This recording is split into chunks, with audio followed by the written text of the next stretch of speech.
Godwin John ministries வழங்கும் தினம் ஒரு சத்திய வார்த்தை. இந்த ஆடியோ நிகழ்ச்சிக்கு உங்களை அன்புடன் வரவேற்கிறோம்.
Praise the Lord. பிரியமானவர்களே, காட்வின் ஜான் மினிஸ்ட்ரீஸ் தொகுத்து வழங்கும் தினம் ஒரு சத்திய வார்த்தை நிகழ்ச்சிக்கு உங்களை இயேசுவின் நாமத்தினாலே வரவேற்கிறோம். இந்த நாள் தியானத்திற்குரிய தலைப்பு பல் சமயத்தவரோடு ஒன்றுபடுதல். பரிசுத்த வேதாகமத்தின் ஆதார வசனம் யோவான் 10வது அதிகாரம் வசனம் 16. இந்த தொழுவத்தில் உள்ளவைகளை அல்லாமல் வேற ஆடுகளும் எனக்கு உண்டு, அவைகளையும் நான் கொண்டு வர வேண்டும். படிப்போம். யோவான் 10 வசனங்கள் 7 முதல் 18 முடிய. இயேசு மறுபடியும் அவர்களை நோக்கி, நானே ஆடுகளுக்கு வாசல் என்று மெய்யாகவே உங்களுக்கு சொல்லுகிறேன். எனக்கு முன்னே வந்தவர்கள் எல்லாரும் கள்ளரும் கொள்ளைக்காரருமாயிருக்கிறார்கள். ஆடுகள் அவர்களுக்கு செவி கொடுக்கவில்லை. நானே வாசல். என் வழியாய் ஒருவன் உட்பிரவேசித்தால் அவன் ரட்சிக்கப்படுவான். அவன் உள்ளும் புறம்பும் சென்று மேய்ச்சலை கண்டடைவான். திருடன் திருடவும் கொல்லவும் அழிக்கவும் வருகிறானே அன்றி வேறொன்றுக்கும் வரான். நானோ அவைகளுக்கு ஜீவன் உண்டாயிருக்கவும் அது பரிபூர்ணப்படவும் வந்தேன். நானே நல்ல மேய்ப்பன் ஆடுகளுக்காக தன் ஜீவனை கொடுக்கிறான். மேய்ப்பனாய் இராதவனும் ஆடுகள் தனக்கு சொந்தம் அல்லாதவனுமான கூலியாள் ஓனாய் வருகிறதை கண்டு ஆடுகளை விட்டு ஓடி போகிறான். அப்பொழுது ஓனாய் ஆடுகளை பீறி அவைகளை சிதறடிக்கும். கூலியாள் கூலிக்காக வேலை செய்கிறவன் ஆகையால் ஓடி போகிறான். ஆடுகளுக்காக அவன் கவலைப்படான். நானே நல்ல மேய்ப்பன்.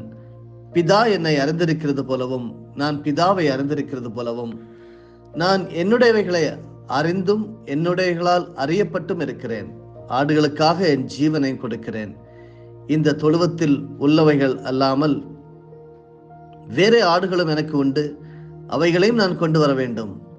அவைகள் என் சத்தத்துக்கு செவி கொடுக்கும். அப்பொழுது ஒரே மந்தையும் ஒரே மெய்ப்பனும் ஆகும். நான் என் ஜீவனை மறுபடியும் அடைந்து கொள்ளும்படிக்கு அதை கொடுக்கிறபடியினால் பிதா என்னில் அன்பாயிருக்கிறார். ஒருவனும் அதை என்னிடத்திலிருந்து எடுத்துக்கொள்ள மாட்டான். நானே அதை கொடுக்கிறேன். அதை கொடுக்கவும் எனக்கு அதிகாரம் உண்டு. அதை மறுபடியும் எடுத்துக்கொள்ளவும் எனக்கு அதிகாரம் உண்டு. இந்த கட்டளையை என் பிதாவினிடத்தில் பெற்றுக்கொண்டேன் என்றார்.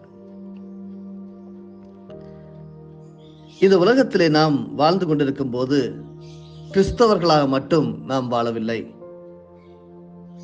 நம்மை சுற்றிலும் இருக்கிறவர்கள் பல் சமயத்தவராக இருக்கிறார்கள். அதை அறிந்து கொண்ட ஆண்டவராகிய இயேசு கிறிஸ்து தான் இப்படி சொல்லுகிறார், இந்த தொழுவத்தில் உள்ளவைகள் அல்லாமல் வேறு ஆடுகளும் எனக்கு உண்டு, அவைகளையும் நான் கொண்டு வர வேண்டும். ஒவ்வொரு கிறிஸ்தவ விசுவாசிக்கும் இப்படிப்பட்ட குறிக்கோள் இருக்க வேண்டும் என்று இந்த தியானத்தின் தலைப்பிலே நாம் கற்றுக்கொள்ளலாம். இயேசு கிறிஸ்து அனைத்து மக்களுக்கும் மீட்பராக வந்தவர். அவர் அனைவரிடத்திலும் தேவனுடைய அன்பை தம் வார்த்தைகளாலும் செயல்களாலும் வெளிப்படுத்தினார். அவரது சொல்லும் செயலும் அனைத்து மக்களையும் ஒன்றுபடுத்தும் உன்னத நிலையை உணர்த்துவதாகவே அமைத்தன. நீங்களும் நானும் அனைவரையும் அணைக்கிறவர்களாக, அரவணைத்து போகிறவர்களாக வாழ வேண்டும் என்பதை இயேசு கிறிஸ்துவின் வாழ்க்கை மூலமாக அறிந்து கொள்ள வேண்டும். பல்வேறுபட்ட சமய நம்பிக்கைகள் கொண்ட மக்களிடையே வாழும் நாம் தேவனுடைய அன்பின் தன்மைகளை வெளிப்படுத்துவோராய் வாழ வேண்டும். தேவன் அனைவரையும் தமது சாயலாக படைத்துள்ளார் என்ற உண்மையினை நாம் உணர்வது வேற்றுமைகளை களைந்துவிட உதவுகிறது. ஒருவரில் ஒருவர் உண்மையான அன்பு செலுத்துவதே நமக்கு கடமையாக இருக்கிறது என்று ரோமர் 13வது அதிகாரம் வசனம் 8 படிக்கிறோம். இந்த அன்பின் கடமையில் தவறும் போது பிரிவினைகளும் பிரச்சனைகளும் ஏற்படுகின்றன. சமய நல்லிணக்கம் ஏற்பட அன்பின் செயல்களே மிக அவசியமானவைகை ஆகும். இன்று வாட்ஸ்அப் குழுக்கள், இன்ஸ்டாகிராம் குழுக்கள் என்று, ஃபேஸ்புக் குழுக்கள் என்று அநேக சோசியல் மீடியா குழுக்களை நாம் பார்க்கிறோம். அதில் இருக்கக்கூடிய காரியங்கள் என்னவென்றால், அன்பு என்கிற வார்த்தை மறந்து போய் விசுவாசிகளாக, கிறிஸ்துவை ஏற்றுக்கொண்டவர்களாக, கிறிஸ்தவ ஜீவியம் வாழும் அநேகர் வேற்றுமையிலே ஒற்றுமை என்கிற காரியமே மறந்து விடுகிறார்கள். பல் சமயத்தோரோடு ஒன்றித்து அல்லது அரவணைத்து போகுதல் என்பதை மறந்துவிட்டு தங்களுடைய பதிவுகளிலும் பேச்சுகளிலும் அநேக நேரங்களிலே டிபேட்ஸாக, விவாதங்களாக அந்த குழுக்களிலே நடக்கிறதை நாம் பார்க்கிறோம். அதை தவிர்த்து ஆண்டவர் இயேசு அன்பு கூர்ந்தது போல அனைத்து மக்களையும் ஒன்றுபடுத்தும் உன்னத நிலைமையை நாம் செய்ய வேண்டும் என்று சொல்லி நாம் இந்த காலை வேளையிலே ஒருமுறை கூட அறிவுறுத்தப்பட்டுள்ளோம். இப்படி ஆலய ஆராதனைகளில் தவறாமல் பங்கு பெறும் ஒருவர் ஆலயத்தில் வந்தவுடன் நறுமண தைல வாசனை அனைவரையும் ஈர்க்கும். ஒரு நாள், ஏன் இப்படி அதிக வாசனை உள்ள நறுமண தைலத்தை ஆலயத்திற்கு வரும்போது பயன்படுத்துகிறீர்கள் என்று சிலர் அவரிடம் கேட்டனர். அவர் சொன்னார், நான் நறுமண தைலம் பயன்படுத்தவில்லை, நான் தயாரித்து வருகிறேன். எனவே நறுமணம் என்னுடன் நிரந்தரமாகிவிட்டது என பதிலளித்தார். அருமையான ஒரு பதில். அன்பானவர்களே, நாம் கிறிஸ்துவுடன் எப்போதும் இணைந்திருந்தால் அன்பின் நற்செயல்கள் நறுமணமாய் நம்மிலிருந்து வெளிப்படும். அது அனைத்து சமயத்தவருடனும் அன்பு கொண்டு நற்செயல் புரியும் ஒரு மிக சிறந்த வழியாகும். அப்படிப்பட்டவர்களாக நீங்கள் இருக்கிறீர்களா? உங்களிடமிருந்து அன்பு என்கிற அந்த நறுமணம் உங்களிடமிருந்து புறப்பட்டு செல்கிறதா? யோசித்து பாருங்கள். ஏனென்றால் நம்முடைய ஆண்டவர் அனைவருக்கும் ஆண்டவர், அனைத்து மக்களுக்கும் மீட்பராக வந்த ஆண்டவர் நற்செய்தி அறிவிக்கவும், உள்ளம் உடைந்தோரை தேற்றவும், சிறைப்பட்டோரை விடுவிக்கவும், பார்வை இழந்தோருக்கு பார்வை வழங்கவும் தம்மை அர்ப்பணித்தார் என்று லூக்கா 4வது அதிகாரத்திலே நாம் படிக்கிறோம். எனவே அனைத்து சமயத்தவரோடும் அன்பில் ஒன்றுபட்டு வாழ ஒருமுறை கூட இன்றைய காலை தியானம் நம்மை ஆழமாக வழிவகுக்கிறது, அறிவுறுத்துகிறது. அது எப்படி முடியும் என்றால், கிறிஸ்துவின் வழியாக நாம் ஒன்றுபட முடியும். எபேசியர் 2வது அதிகாரம் வசனம் 13 சொல்லுகிறது, முன்னே தூரமாயிருந்த நீங்கள் இப்பொழுது கிறிஸ்து இயேசுவுக்குள் கிறிஸ்துவின் இரத்தத்தினாலே சமீபமானீர்கள். நம்மையும் இணைத்தது கிறிஸ்துவின் இரத்தம் தான். இன்று நாம் கிறிஸ்தவர்கள், விசுவாசிகள் என்று மார்த்தொட்டி கொண்டு இருக்கும் நாம், நம்மை இணைத்தது கிறிஸ்துவின் இரத்தம் என்று சொல்லி நாம் மறந்துவிடக்கூடாது. தேவனுடைய உறவினின்று பிரிந்து போன மனிதர்களாகிய நாம் தேவனுடன் மீண்டும் ஒன்றிக்கப்படுவதற்கான ஊடகமாய் கிறிஸ்து தம்மை வெளிப்படுத்தினார். இயேசு கிறிஸ்துவின் இரத்தம் பாவ தீமைகளை மனிதரை விட்டு விலக்கி தேவனுடன் இணைக்கிறது. தீமைகளுக்கு தூரமாக இருப்போம் என்று சொல்லி இதன் மூலமாக கற்றுக்கொள்கிறோம். இந்த உலகிலே தீமைகள் நிறைந்துள்ளன. அந்த தீமைகள் நம் மீது ஆதிக்கம் செலுத்த இடமளித்தால் தேவனோடு உள்ள நெருக்கம் குறைந்து மீண்டும் இடைவெளி ஏற்படும். தண்ணீரில் இருக்கும் தாமரை இலை தண்ணீர் தன்னை மூழ்கடிக்க அனுமதிப்பது இல்லை. அருமையானவர்களே, இலை தண்டு வளர்ந்து இலை தண்ணீருக்கு மேலே வந்துவிடும். அதுபோல தீமைகள் நம்மை அடிமைப்படுத்தி விடாமல் விழிப்புடன் வாழ வேண்டியது ஒவ்வொருவருக்கும் அவசியமாகும். தீமைகள் நம்மை வாழ்விழந்தவர்களாய் மாற்றுகின்றன. இயேசு கிறிஸ்துவோ நமக்கு வாழ்வு வழங்குகிறார் என்று எபேசியர் 2:2 படிக்கிறோம். தீமைகள் நமக்கு சமீபமானால் பரிசுத்தரான தேவன் நமக்கு தூரமாவார். எனவே தீமைகளை நம்மை விட்டு தூரமாக்கும்படியாக இந்த காலை வேளையிலே ஞாபகப்படுத்தப்படுகிறோம்.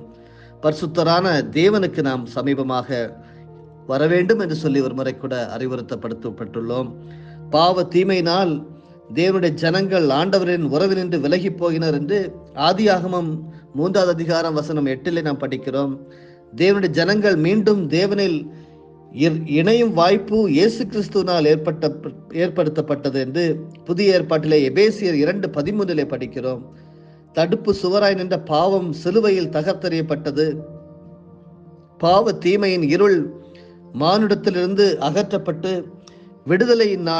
விடுதலையின் ஒளி பரவியது. இயேசு கிறிஸ்துவின் இரத்தம் அனைத்து பாவங்களை நீக்கி நம்மை சுத்தமாக்கும் சுத்திகரிப்பின் காரணமாயிற்று. அவருடைய இரத்தத்தின் கிரயத்தினால் மீட்கப்பட்ட நாம் அவருக்கே சொந்தமானவர்கள். ரோமர் 6:22 இதை நமக்கு கற்றுத்தருகிறது. நல்ல கனிதரும் திராட்சை செடியாகி பலன் தருகிறவர்களாய் படுத்துவோம் நம்மை ஒன்றுபடுத்தும் கிறிஸ்துவின் அன்புக்கு அடிபணிந்து அவருடைய மக்களாய் ஒன்றுபட்டு வாழவே இந்த காலைகளிலே ஞாபகப்படுத்தப்படுகிறோம். அருமையானவர்களே, நாம் உறவிலே ஒன்றுபட வேண்டும், கிறிஸ்துவின் வழியிலே ஒன்றுபட வேண்டும், பல சமயத்தோரோடு ஒன்றுபட்டு வாழ வேண்டும் என்று சொல்லி இந்த தியானம் நமக்கு அறிவுறுத்துகிறது. மனிதர்களாகிய நாம் ஒருவரை ஒருவர் சார்ந்து வாழும் ஒரு சமூக அமைப்பு. அதற்கான சூழல்களையும் உறவுகளையும் தேவன் மாபெரும் அருட்கொடைகளாக நமக்கு வழங்கியுள்ளார். அவற்றை பேணி காத்து பயன்படுத்துவதே சிறப்பானதாகும். வசனம் சொல்லுகிறது, நீர் அவர்களை உம்முடைய நாமத்தினாலே காத்துக்கொள்ளும் என்று யோவான் 17:11 படிக்கிறோம். அது கிறிஸ்தவர்களுக்கு மாத்திரமல்ல, ஒவ்வொருவரையும் ஆண்டவர் காத்து கொள்ளும்படியாக ஜெபம் செய்கிறார். உடைவுகள் நம்மிலே இருக்குமானால் அதை தவிர்க்க வேண்டும்.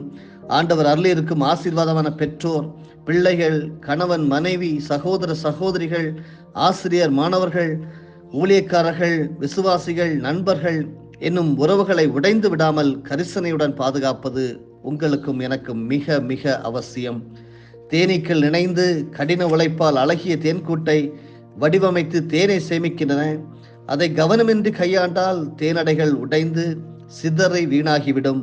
தற்காலத்திலே மிக சிரமப்பட்டு வளர்த்து தங்களை ஆளாக்கிய பெற்றோரை பிள்ளைகள் தவிக்க விடுவதும், குழந்தைகளை உறவூட்டி வளர்க்காமல் தங்கள் விருப்பம் போல் செயல்படும் பெற்றோரின் செயல்களும் தேவனின் திட்டத்திற்கு மிகவும் மாறானவை. பெற்றோர்களே சிந்தியுங்கள், பிள்ளைகளே நீங்களும் சிந்தியுங்கள். இந்த காலைவேளையிலே தேவன் எப்படி நம்மை படைத்தார், அவர் கிரயம் கொடுத்து நம்மை மீட்டு கொண்டார், அவருடைய இரத்தத்திற்கு மதிப்பு என்ன என்பதை நீங்கள் ஒருமுறை கூட ஆழமாக சிந்திக்க இந்த காலைவேளையிலே இந்த தியானம் உங்களை ஞாபகப்படுத்துகிறது. சிறிய பிரச்சனைகளை பெரிதிப்படுத்தி மன முறிவுக்கு முயல்வோரும் அநேகர் இந்த உலகத்திலே வாழ்ந்து கொண்டிருக்கிறோம். உறவு விரிசல்கள் வராவண்ணம் நாம் வாழ்வதே இறைவனின் மிகப்பெரிய எதிர்பார்ப்பாகும். உறவினை வளர்ப்போம் அருமையானவர்களே. நல்லுறவின் தடங்கல்களுக்கு பெரும்பாலும் காரணமாக அமைவது யார் பெரியவர் என்கிற ஈகோ, அதாவது என்கிற மனமேட்டிமையே. விட்டு கொடுத்தல், மன்னிப்பு, மரியாதை செய்தல், சிறந்தவற்றை பாராட்டுதல், அன்பு செலுத்துதல் போன்ற பண்புகளை நாம் வளர்த்து கொண்டால் உறவில் வளர்ந்து நிச்சயமாகவே மகிழ்ச்சி பெறலாம். பெருமை உள்ளவர்களுக்கு தேவன் எதிர்த்து நிற்கிறார், தாழ்மை உள்ளவர்களுக்கோ கிருபை அளிக்கிறார் என்று சொல்லி வேதம் சொல்லுகிறது. அதற்கு அர்த்தம் என்ன? நாம் நம்மை விட பிறரை முக்கியத்துவப்படுத்துவதுதான் என்று இதன் மூலமாக அர்த்தம் கொள்ளலாம். நம்மை தாழ்த்த வேண்டும். அந்த மனத்தாழ்மையிலே ஆசீர்வாதம் இருக்கிறது, தாழ்மையிலே உயர்வு இருக்கிறது என்று சொல்லி நாம் கற்றுக்கொள்ள வேண்டும். உண்மை சான்றுகளாக வாழ அழைக்கப்படுகிறோம். இயேசுநாதர் பிதாவினிடம் ஏறெடுத்த அந்த ஜெபத்திலே அவர்கள் ஒன்றாய் இருக்கும்படி அவர்களை காத்துக்கொள்ளும் என வேண்டுகிறார். வாழ்க்கையில் நல்ல பண்புகளினாலும் ஒருமைப்பாட்டினாலும் உண்மை சான்றுகளாக நீங்களும் நானும் அவரில் வளர இந்த காலை வேளையிலே இந்த சத்தியம் உங்களை அறைகூவல் விடுக்கிறது. ஆமேன். ஜெபிப்போமா. பிதா, குமாரன், பரிசுத்த ஆவி என்னும் திரியேக தெய்வமே, ஆண்டவராகிய இயேசு கிறிஸ்துவை நீங்க சொன்ன வார்த்தைகளை நினைவு கூறுகிறோம். இந்த தொழுவத்தில் உள்ளவைகளை அல்லாமல் வேறே ஆடுகளும் எனக்கு உண்டு, அவைகளையும் நான் கொண்டு வர வேண்டும் என்று சொல்லி அனைத்து சமயத்தரோடும் நாங்கள் இந்த உலகத்திலே வாழும்போது நீங்க உங்களுடைய தேவனுடைய அன்பை ஆண்டவரை எப்படி வெளிக்காட்டினீங்களோ அப்படி நாங்கள் வார்த்தைகளாலும் செயல்களாலும் அனைவரையும் ஒன்றுபடுத்தும் உன்னத நிலையை நாங்கள் அடைய கர்த்தர் ஒவ்வொருவருக்கும் உதவி செய்ய வேண்டுமா செபிக்கிறோம். நீர் இந்த உலகத்திலே வந்தபோது நற்செய்தி அறிவிக்கிறவராக உள்ளம் உடைந்தோரை தேற்றுபோராக, சிறைப்பட்டோரை விடுவிப்பராக, இந்த ஊழியத்திலே நல்ல மீட்பராக வந்த எங்கள் ஆண்டவர் இயேசு கிறிஸ்துவை ஞாபகப்படுத்துகிறோம். ஆண்டவரே, நீர் செய்த ஊழியங்கள் அனைவரையும் ஒற்றுமைக்குள்ளே நடத்தினது. நாங்கள் அதற்கு மாறாக நடந்து கொண்டிருப்போமானால் கர்த்தர் எங்களை மன்னிக்க வேண்டுமா ஜெபிக்கிறோம். எங்களிலே அன்பு பெருக வேண்டும், உறவினை நாங்கள் வளர்க்க வேண்டும், உண்மை சாட்சிகளாக இருக்க வேண்டும், உடைவுகளை தவிர்க்க வேண்டும் என்று சொல்லி இந்த காலை வேளையிலே நீர் எங்களுக்கு வேதத்தின் ஆதாரங்கள் மூலமாக ஆண்டவரே நாங்கள் கற்றுக்கொண்டதனாலே உமக்கு நாங்கள் நன்றி செலுத்துகிறோம். சிறிய பிரச்சனைகளை கூட பரிவுபடுத்தி மனமுறிவுக்கு ஆண்டவரே அநேக நாங்கள் காரணமாக இருக்கிறோம். எங்கள் ஒவ்வொருவரையும் நீர் மன்னித்து உம்மை போல நாங்கள் ஒவ்வொருவரும் வாழ உதவி செய்ய விடுமா ஜெபிக்கிறோம். உறவு விரிசல்கள் வராவண்ணம் நாங்கள் வாழ்வதே உம்முடைய எதிர்பார்ப்பு என்று சொல்லி கற்றுக்கொண்டோம். நல் உறவின் தடங்கல்களுக்கு ஆண்டவரே பெருங்காலமாக நாங்கள் யார் காரணம் என்று பார்த்தால் யார் பெரியவர் என்கிற அந்த மனமேட்டுமை, அதை விட்டு தாழ்மை குணம் அடைந்தவராக இயேசு கிறிஸ்து வாழ்ந்தது போல உம்மை போல தாழ்மை சிந்தை உள்ளவர்களாக ஆண்டவரே, பெருமை உள்ளவர்களுக்கு நீர் எதிர்த்து நிற்கிறீர், தாழ்மை உள்ளவர்களுக்கு கிருபை அளிக்கிறீர் என்று சொல்லி வசனம் சொல்கிறது. அவ்வாறு நாங்கள் வாழ மரியாதை கொடுத்து, அன்பு செலுத்தி, மன்னிப்பு கொடுத்து, விட்டு கொடுத்து வாழ ஒவ்வொருவருக்கும் உதவி செய்யும். அப்படி நாங்கள் உறவிலே வளர்த்து கொண்டால் நாங்கள் உறவிலே ஒன்றுபட முடியும், பல் சமயத்தோடு ஒன்றுபட முடியும், கிறிஸ்துவின் வழியாக நாங்கள் ஒன்றுபட்டிருக்கிற போல வாழ முடியும் என்று சொல்லி நம்புகிறோம். அப்படியே நடத்தும் ஆசீர்வதியும் இயேசுவின் மூலமே பிதாவே, ஆமேன். என் ஆத்துமாவே கர்த்தரை ஸ்தோத்தரி, என் முழு உள்ளமே அவருடைய பரிசுத்த நாமத்தை ஸ்தோத்தரி. என் ஆத்துமாவே கர்த்தரை ஸ்தோத்தரி, கர்த்தர் செய்த சகல உபகாரங்களையும் மறவாதே. ஆமேன்.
ஆண்டவராகிய இயேசு கிறிஸ்துவின் மூலமாக உங்களை நாங்கள் மனமாற ஆசீர்வதிக்கிறோம்.